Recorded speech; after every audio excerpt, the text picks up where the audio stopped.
ఆయన సమయం వచ్చిందంటే ఎవ్వరు ఆపలేరు. ఆయన సమయం వచ్చిందంటే ఏ ఆటంకం కూడా ఆపు చేయలేదు. నమ్ముతారా?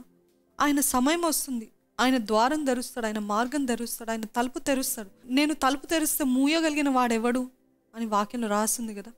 నేను మూసిన తలుపుని తెరవగలిగిన వాడెవడు అని రాయబడి ఉంది కదా. If God opens the door, who can stop it? అందుకని మీరు ఆతురపడి ఆవేశపడి నాకు ఇప్పుడే కావాలి అని ఇట్లా తప్పైన రీతిలుగా తప్పైన స్థితిలో సంపాదించుకున్నారంటే గొప్ప నష్టము. Don't look for immediate pleasure. ఇప్పటికిప్పుడే నేను సంతోషం పొందాలని ఎప్పుడు ఆశపడకండి. ఆయన సమయంలో ఆయన ఇష్టానుసారంగా ఆయన మార్గం తెరుస్తాడని నమ్మండి, విశ్వసించండి. ఆయన చిత్తానుసారంగా నడిపిస్తాడు. ఆయన నమ్మిన వాడు ఏ ఒక్కడు కూడా సిగ్గుపడనీయడంట. మిమ్మల్ని సిగ్గుపడనీయడు. మీరు అనుకుంటున్నారేమో నా టైం అయిపోతుంది, నా సమయం అయిపోతుంది, నా వయసు అయిపోతుంది, నాకు ఇంకేం లేదు, ఇంకేం అవకాశం లేదంటే ఆయన నమ్మిన వారిని ఎప్పుడు ఆయన సిగ్గుపడనీయడు. ఆయన పైన విశ్వాసం ఉంచి ఆయన పైన ఆధారపడితే తప్పకుండా మిమ్మల్ని ఎప్పుడు సిగ్గుపడనీయడు. మీరు మాత్రం రాజీ పడకండి. రాజీ పడి ఆశపడి ఆతురపడి తప్పైన కార్యాలు చేయకండి. ఫిలిప్పీయులకు రాసిన పత్రిక 4వ అధ్యాయము 19వ వచనంలో ఏమని ఉంటుందంటే, దేవుడు తన ఐశ్వర్యం చొప్పున క్రీస్తు యేసునందు మహిమలో మీ ప్రతి అవసరమును తీర్చును. తన ఐశ్వర్యం according to his riches he will meet all your needs. మీ ప్రతి అవసరమును ఆయన తీరుస్తాడంట. నమ్ముతున్నారా?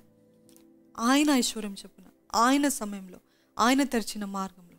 So don't look for short cuts, don't look for immediate gratification, immediate satisfaction కోసం ఇప్పుడు లేకపోతే షార్ట్ కట్స్ ఇలాగ చేస్తే నేను త్వరగా గొప్పవాడిని అవుతాను, గొప్పదాని అవుతాను, ఇలాగ చేస్తే నా ఆశ తీరుతుంది, ఇలాగ చేస్తే అని అటువంటి మాటలు ఆపివేయండి. ఇమ్మీడియట్గా కావాలంటే మనము చాలా ఆయన ఇచ్చినవి పోగొట్టుకోవాలి. అంటే ఆయన పిలుపుని పోగొట్టుకోవాలి, ఆయన తలాంతులు పాతి పెట్టేయాలి. అవన్నీ పెట్టిన తర్వాత మనం ఆ షార్ట్ కట్లో మొత్తానికి నాశనం అయిపోతూ ఉంటాం. So don't look for short cuts. దేవుడు తన ఐశ్వర్యం చొప్పున మీ ప్రతి అవసరం తీరుస్తాడని నమ్మండి.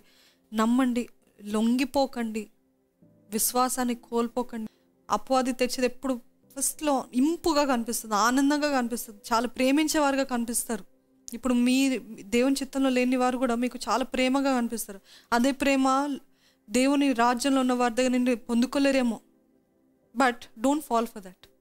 దానికోసం పడకండి. అందుకనే ఆ అవ్వ కూడా ఇంపుగా ఆ ఫలము చాలా ఇంపుగా చాలా మంచిగా అనిపించిందంట. అపవాది అట్లా చేస్తాడు. ఎందుకు? అది చూడటానికి ఇంపు, దాని లోపడంతా కుళ్ళిపోయిన గబ్బే కదా. అదే రీతిగా ఈ లోకము కూడా ఇంపుగా మనకు కనిపిస్తుంది. బట్ దాని లోపల దిగామా దానంత నాశనం, దానిలోనంత కుళ్ళు పట్టిన జీవితం ఇంకా వేరే దాంట్లో ఉండదు. సో గమనించండి. ఇప్పుడు ఇంపుగా కనిపించుండొచ్చు, ఇప్పుడు అందరు ప్రేమగా మాట్లాడుతుండొచ్చు. ఆ ప్రేమ మాటలకి, ప్రేమగా పలకరింపులకి పడిపోకండి. లేకపోతే చూడటానికి బాగున్నారని దానికి పడిపోకండి. Don't fall for anything, don't compromise for anything. In God's kingdom, దేవుని రాజ్యంలో ప్రతిదీ కూడా కష్టంగా ఉంటుంది ప్రారంభంలో. ద ఆపోజిట్ ఏంటిదంటే దేవుని రాజ్యంలో అపవాది రాజ్యంలో ఏంటిదంటే, అపవాది రాజ్యంలో everything looks so beautiful at the beginning, at the start. అందుకని అంటాడు కదా యేసు ప్రభు, బ్రాడ్ వే అండ్ నారో వే, ఇరుకైన మార్గము విశాలమైన మార్గం. అపవాది మార్గంలో ఎప్పుడు అన్నీ చాలా మంచిగా అనిపిస్తుంది, అందరూ చాలా బాగా ఉంటున్నట్టు, అందరూ చాలా ప్రేమగా మాట్లాడినట్టు. కానీ లోపలికి వెళ్తూ ఉంటే దాంట్లో ఉన్న విషము బయటపడుతుంటుంది.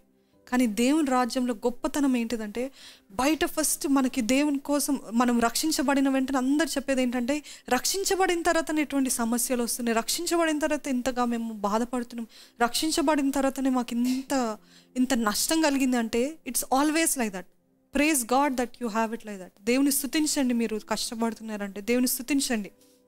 ఎందుకంటే దేవుని రాజ్యంలో ఎప్పుడు మొదట అన్ని కష్టంగా ఉంటుంది, అన్ని నష్టంగా ఉంటుంది, అన్ని బాధగా ఉంటుంది, అన్ని వేదనగా ఉంటుంది. కానీ ఎలాగ ఆయన మార్గము విశాలపరుస్తాడు. అది దేవుని రాజ్యం.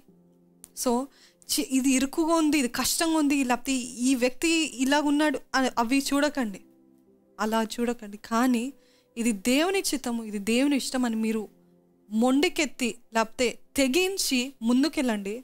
దేవుడు మీరు ఎల్లగా ఆయన ఆశీర్వాదం కుమ్మరిస్తాడు, ఆయన విశాలపరుస్తాడు, ఆయన గొప్ప స్థితికి, అడిగిన దానికంటే ఊహించిన దానికంటే అత్యధికమైన స్థితిలో దేవుడు మనల్ని నిలుపుతాడండి. నమ్ముతారా?